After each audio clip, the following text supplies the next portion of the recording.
Informasi pertama, saudara, hujan deras yang terjadi di Kabupaten Aceh Jaya sejak 2 hari terakhir menyebabkan sejumlah desa di Kecamatan Tenom tergenang banjir hingga merusak akses jalan di kawasan tersebut. Banjir yang terjadi kali ini bukan hanya merendam pemukiman warga, namun juga merusak sejumlah infrastruktur. Salah satunya yang terjadi di Desa Rambung Payung, Kecamatan Tenom, Kabupaten Aceh Jaya, di mana akses jalan transportasi warga setempat nyaris putus hingga puluhan meter. Atas kerusakan tersebut, kendaraan yang melintas harus ekstra hati-hati dan waspada karena badan jalan mengalami kerusakan yang cukup parah. Jalan tersebut merupakan satu-satunya akses warga di daerah itu sehingga menghambat aktivitas warga sekitar.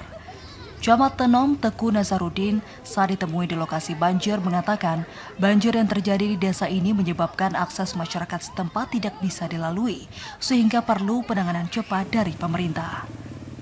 Banjir hari ini seperti yang kita lihat telah merusak infrastruktur jalan di desa Rambung Payung. Ini menyebabkan kerugian bagi kita dan juga tanaman masyarakat seperti jagung, padi, ini menjadi gagal panen.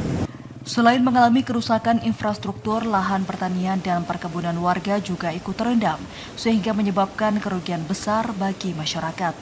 Terkait bencana banjir di Tenom ini, pihaknya telah melapor ke pemerintah kabupaten dan BPBK, sehingga diharapkan agar segera ada perbaikan. Dari Aceh Jaya, Musliadi, TVRI melaporkan.